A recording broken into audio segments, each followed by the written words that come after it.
예, 끝까지 경청해 주신 우리 김여정 감사합니다. 예, 박상혁 의원 수고하셨습니다. 다음은 대구 달서갑 출신의 국민의힘 유영하 의원 나오셔서 질문해 주시기 바랍니다.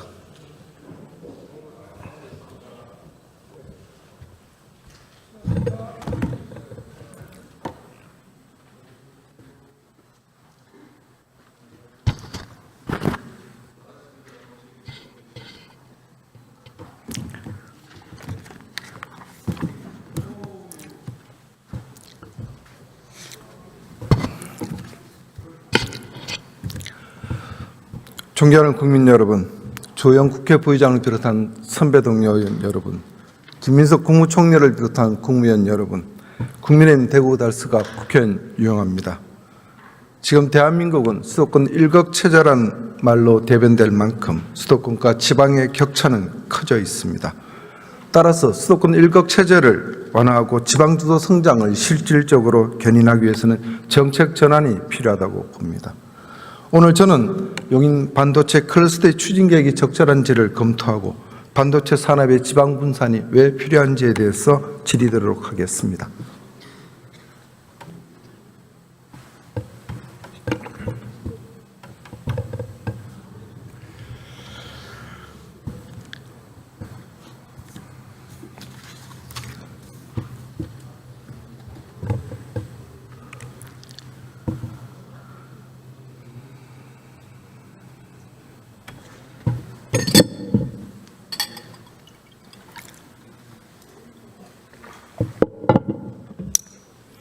기후에너지 장관님께 질의드리겠습니다.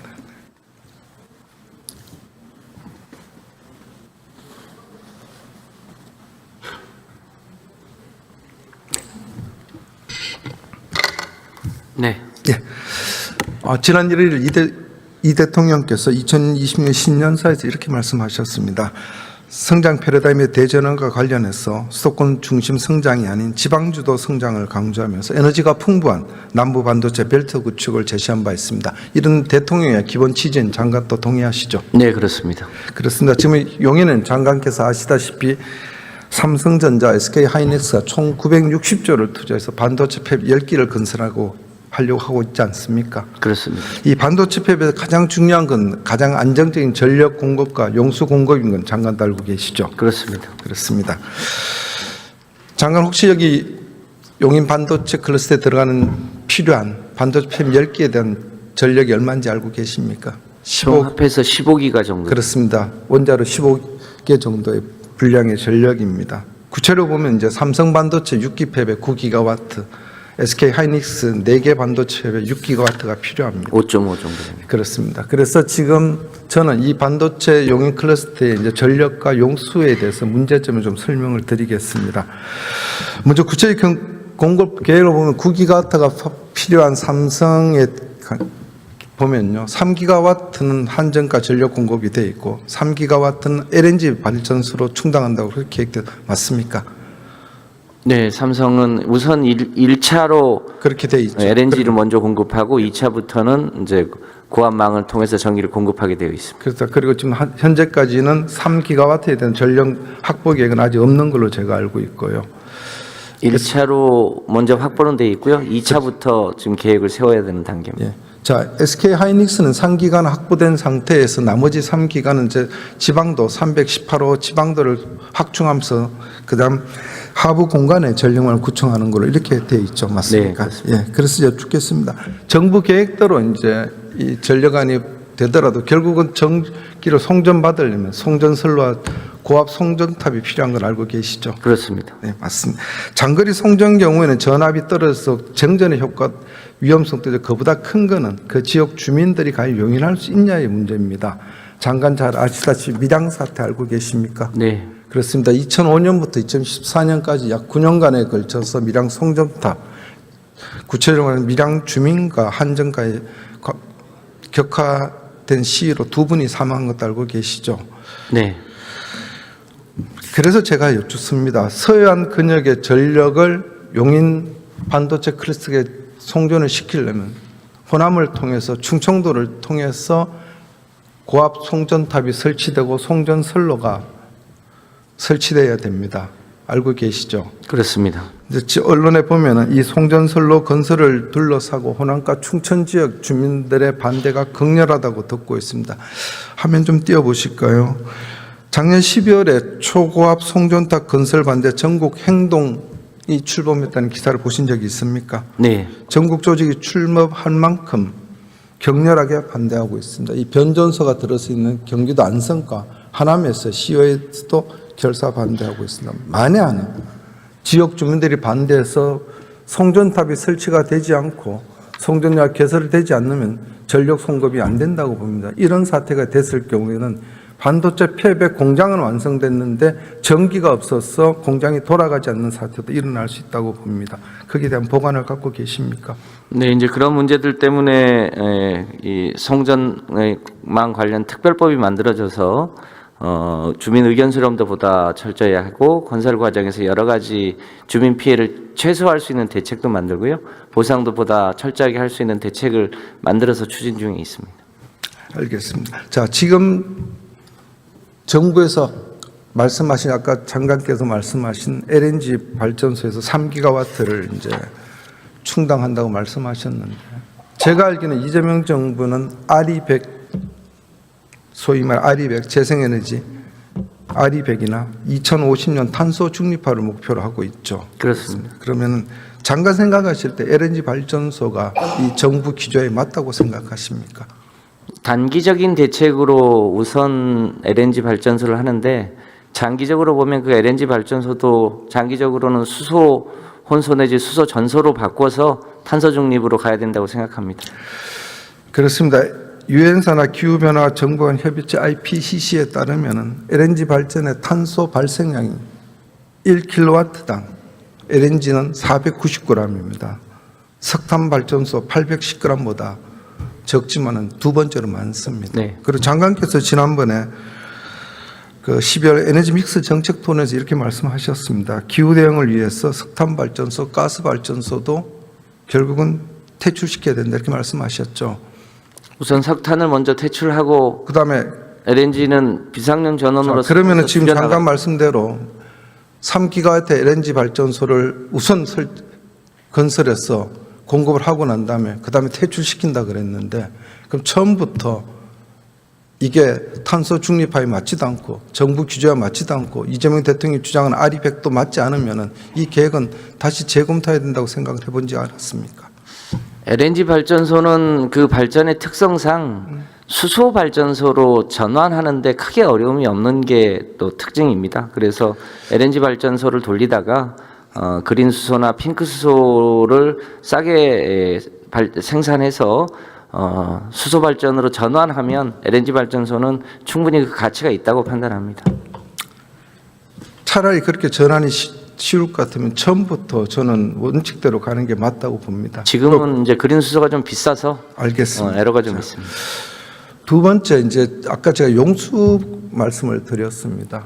지금 한강 경기 남부에 있는 반도체 공장의 용수는 한강 수교에서 끌어대고 있는 거 알고 계시죠? 그렇습니다. 소양강 충순댐에서 흘러보낸 용수를 팔당댐이나 여주보에서 받아서 공급하지 않습니까? 네. 지금 하루 여유량은 8만 톤 정도로 되는 거 알고 있는데, 자 그래서 용인의 국가산단과 일반산단에 필요한 하루 용수가 133만 톤으로 추계되는 걸 언론 보도가 됐는데 맞습니까? 예, 그래서 정부는 제가 알기는 2034년까지 이제 2조 2천억을 들여서 용수 관로를 개설해서 용수를 공급한다는 계획을 갖고 계시죠. 네.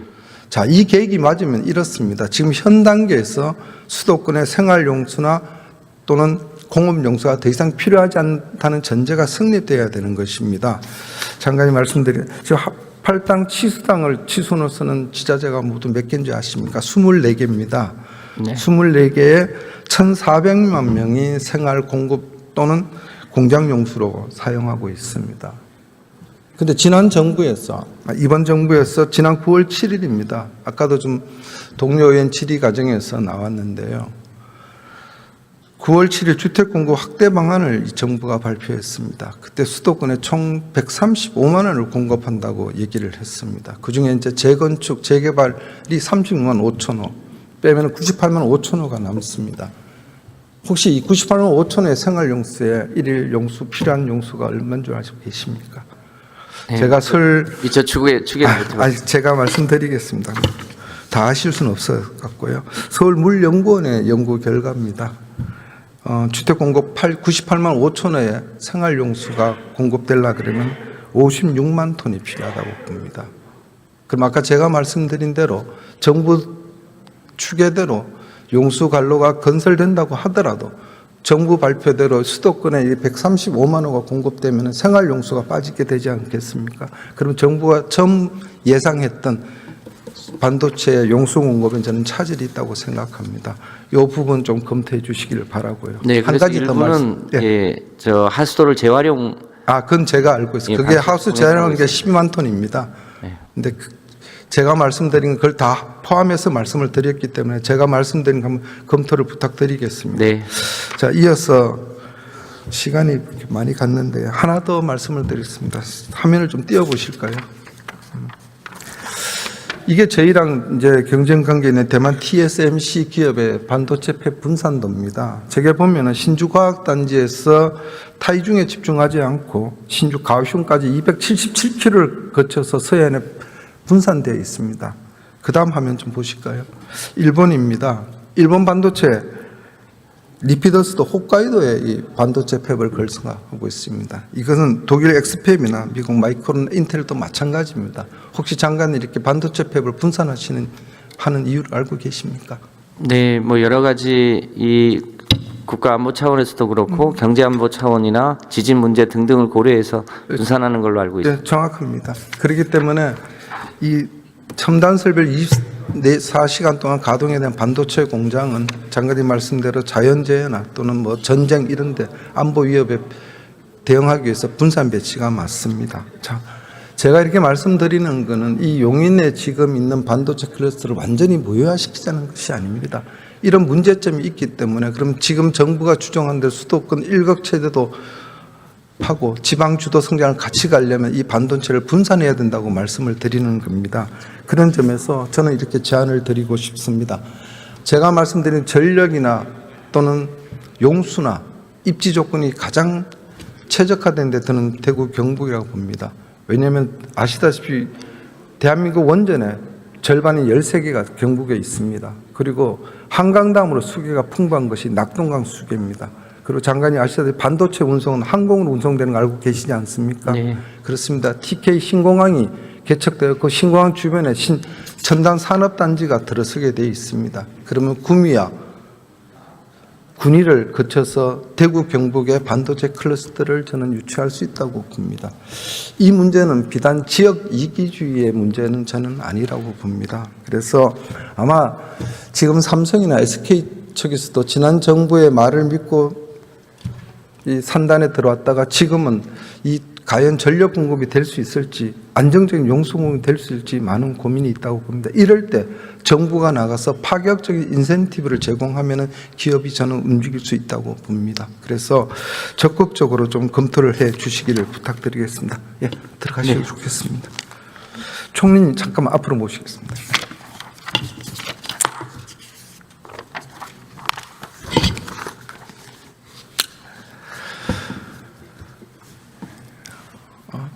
지금 방금 제가 장관께 말씀드린 이 용인 반도체 클러스터의 지방 분산의 문제는 비단 대구 경북의 문제뿐은 아니라고 봅니다. 반도체의 대구 경북을 비롯한 남북권 분산, 저는 호남도 되고 충청도도 포함된다고 봅니다. 이전에말로 정부가 지금 추정하고 있는 에너지의 지산지소 원칙에 저는 부합된다고 보고요. 또 지방 투자를 강화하거나 지방 주도 성장을 따라서 지역 균형 발전에도 도움이 된다고 봅니다. 그래서 총리께서 총리 산하에 이 TF팀을 만들어 한번 검토해 주시기를 제가 제안을 드리겠습니다. 그 관련한 게 저보다 센 대통령 직속으로 위원회가 만들어질 겁니다. 고맙습니다. 같이 하겠습니다. 예, 좀 더 총리께서 관심을 가져주시길 예. 부탁드리겠습니다. 들어가세요. 좋습니다.